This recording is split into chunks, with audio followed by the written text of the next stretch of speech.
दोस्तों आज हम बात करेंगे रिकरेंट शोल्डर डिसलोकेशन की।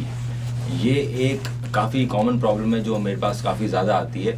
बहुत सारे खिलाड़ियों को खेलते हुए चोट लग जाती है जिससे उनका कंधा निकल जाता है, या कई बार अपना आप भी एक्सीडेंट में या गिर गए तो भी आपका कंधा निकल जाता है। इग्नोर करने से एक तो चीज़ ये होगी, किसी दिन किसी को पिटाई करनी पड़ी तो क्या करोगे? पीट तो पाओगे नहीं, डर लगा रहेगा। तो एक तो बड़ी बात है यार, इंसान है, कुछ भी इमरजेंसी आ सकती है। दूसरा, ये जितनी बार निकलेगा बेटा उतनी बार और ज़्यादा ढीला होता रहेगा। अगर एक चीज़ें निकल रही है और बार बार वो निकल रही है, सो हर बार में ज़्यादा ढीली होगी ना। सो अल्टीमेटली जब तेरा 50-60 बार निकल जाएगा, 10 बार निकला, ये जब 20 बार निकल जाएगा, 30 बार निकल जाएगा, तब क्या होगा? रात को सोते सोते निकलेगा, ऐसे करेगा और फट से बाहर निकल जाएगा। फिर क्या करेगा? उस दिन की सर्जरी और आज की सर्जरी में बहुत फ़र्क है। उस दिन फिर बोन ब्लॉक सर्जरी होगी, ओपन सर्जरी होगी, सर्जरी के बाद हाथ थोड़ा रेस्ट्रिक्शन आ जाएगा, घूमेगा नहीं। आज मैं दूरबीन से सर्जरी कर सकता हूँ क्योंकि डैमेज कम है, ज़्यादा ढीला नहीं है ना। पर ये अपने आप ठीक हो जाएगी ये तो मानना गलत है ना। 10 बार निकल गया बेटा, अपने आप ठीक होना तो 1-2 बार में रुक जाता।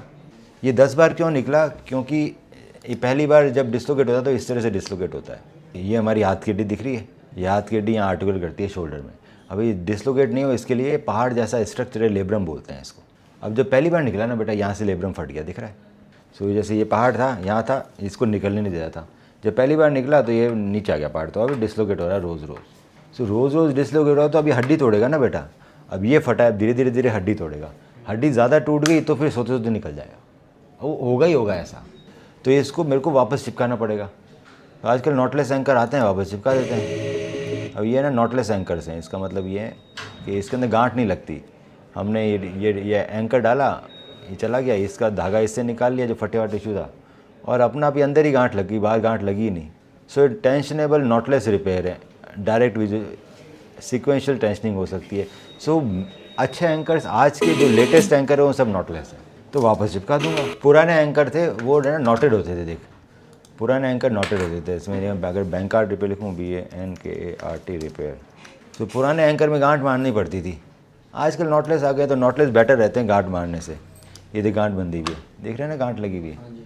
एंकर डाला और फिर गांठ लगाते रहो, गांठ ढीली रहेगी, टाइट रहेगी, कुछ भरोसा नहीं है। ये नॉटलेस में कितनी बार भी टाइट कर सकते हो। सो नॉटलेस सर्जरी करेंगे, वापस बिल्कुल सही हो जाएगा। 2 दूरबीन में छेद हो जाएगा। ओपन से जिनको दूरबीन से करनी नहीं आती बेटा वो ओपन करते हैं।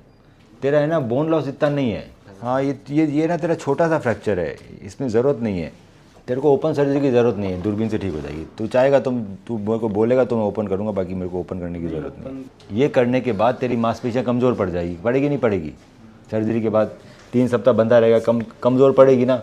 उन कमज़ोर मांसपेशियों में डिस्लोकेशन हो सकता है दोबारा, इसीलिए हमें एक्सरसाइज करनी है। हम तेरे को हर सप्ताह कॉल करेंगे, हर सप्ताह एक्सरसाइज सिखाएंगे। तो 4-5 महीने एक्सरसाइज करेगा फिर कभी भी डिस्लोकेट नहीं होगा। पर जिनका 25% से ज़्यादा बोन लॉस होता है ना बेटा, उनको ये सर्जरी करता हूँ। तेरा 5-10% है, 5-10% के लिए बोन ब्लॉक कराएगा, हाथ घूमेगा नहीं फिर पूरा। जब हम लेटर्जे करते हैं ना, तो ये हाथ पूरा जा रहा है ना, ये इधर ही अटक जाएगा, पूरा नहीं जाएगा।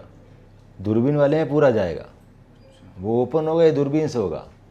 उसमें स्क्रूज प्लेट लगेंगे, इसमें एंकर लगेंगे, ये आपको पुराने जैसे कर देगा। उसमें थोड़ा बोन लगेगा एक्स्ट्रा। वो तब करते हैं जब 25% से ज़्यादा टूटता है। ये देख, ये तेरा ग्लिनोइड दिख रहा है ना, ये 25% से ज़्यादा अगर यहाँ तक टूट जाए ना तो करते हैं बेटा। तेरा तो छोटा सा फ्रैक्चर है, इतना सही है देख। और चोट लगने पर डिस्लोकेशन हुआ था। जब मैं थोड़ा सा रिसर्च किया तो पता चला कई तरह की डिस्लोकेशंस होती हैं, और मेरा डिस्लोकेशन लेफ़्ट शोल्डर का इंटीरियर था। करीबन 1 महीने के बाद मैंने सर्जरी कराई है और कल मेरी सर्जरी हो गई है। इसके बाद अभी थोड़ा सा ठीक महसूस कर रहा हूँ, बट थोड़ा बहुत पेन है, वो तो ड्यू प्रोसेस चला जाएगा। एंड फिजियोथेरेपी भी मेरी स्टार्ट हो गई है continuously. Now it's been 4.5 months. All the good fight. These are the activities so all keep me. I'm in towards the strength training and I rehab is on. It's been a good journey and I'm confident enough to go the routine drops, the armor dropping your spine, and as upon the strength which I'm learning day by day, which will improve from.